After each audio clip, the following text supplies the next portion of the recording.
ಗುರುವಾರ ಬಂದ್ರೆ ರಾಘವೇಂದ್ರ ಸ್ವಾಮಿಗಳ ಮಠದಲ್ಲಿ ತುಳಸಿ ದಳಗಳ ಸುಗಂಧ ಏಕೆ ತುಂಬಿರುತ್ತೆ ಗೊತ್ತಾ? ಇದು ಕೇವಲ ಸಂಪ್ರದಾಯ ಅಲ್ಲ, ಇದರಲ್ಲಿ ಆಳವಾದ ಆಧ್ಯಾತ್ಮಿಕ ರಹಸ್ಯ ಇದೆ. ರಾಘವೇಂದ್ರ ಸ್ವಾಮಿಗಳು ವಿಷ್ಣುವಿನ ಪರಮಭಕ್ತ. ಮತ್ತೆ ವಿಷ್ಣುವಿಗೆ ಅತಿ ಪ್ರಿಯವಾದ ವಸ್ತು ಯಾವುದು? ತುಳಸಿ. ಅದಕ್ಕಾಗಿಯೇ ಗುರುವಾರದ ದಿನ ರಾಯರಿಗೆ ತುಳಸಿ ಅರ್ಪಿಸಿದರೆ ಪೂಜೆ 1000 ಪಟ್ಟು ಫಲ ಕೊಡುತ್ತೆ ಅನ್ನೋ ನಂಬಿಕೆ ಇದೆ. ಗುರುವಾರ ಅಂದ್ರೆ ಗುರುಗ್ರಹದ ದಿನ. ಗುರು ಅಂದ್ರೆ ಜ್ಞಾನ, ಧರ್ಮ, ಮಾರ್ಗದರ್ಶನ. ರಾಯರು ಕೂಡ ಗುರು ರೂಪದಲ್ಲಿ ಭಕ್ತರಿಗೆ ಜೀವನದ ದಾರಿ ತೋರಿಸಿದ ಮಹಾನ್ ಸಂತ. ಹಾಗಾಗಿ ಗುರುವಾರ ರಾಯರಿಗೆ ತುಳಸಿ ಅರ್ಪಿಸಿದರೆ ಆರೋಗ್ಯ ಉತ್ತಮವಾಗುತ್ತೆ, ಮನಸ್ಸಿಗೆ ಶಾಂತಿ ಸಿಗುತ್ತೆ, ಮನೆಯಲ್ಲಿ ಲಕ್ಷ್ಮೀ ಕೃಪೆ ನೆಲೆಸುತ್ತೆ ಎನ್ನಲಾಗುತ್ತೆ. ಇನ್ನೊಂದು ಮುಖ್ಯ ವಿಷಯ, ತುಳಸಿ ಇಲ್ಲದೆ ರಾಘವೇಂದ್ರ ಸ್ವಾಮಿಗಳ ಪೂಜೆ ಅಪೂರ್ಣ ಎಂದು ಶಾಸ್ತ್ರಗಳು ಹೇಳ್ತವೆ. ತುಳಸಿ ಅಂದ್ರೆ ಲಕ್ಷ್ಮೀ ದೇವಿಯ ರೂಪ.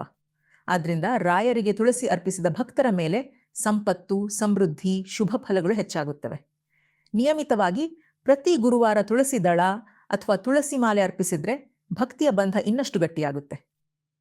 ಮನೆಯಲ್ಲೇ ತುಳಸಿ ಗಿಡ ನೆಟ್ಟು ಅದನ್ನು ಶ್ರದ್ಧೆಯಿಂದ ನೋಡಿಕೊಂಡು ರಾಯರ ಬೃಂದಾವನಕ್ಕೆ ಅರ್ಪಿಸಿದ್ರೆ ಅದು ಮೋಕ್ಷ ಮಾರ್ಗಕ್ಕೆ ದಾರಿ ತೆರೆದಂತೆ ಎಂದು ನಂಬಲಾಗುತ್ತದೆ.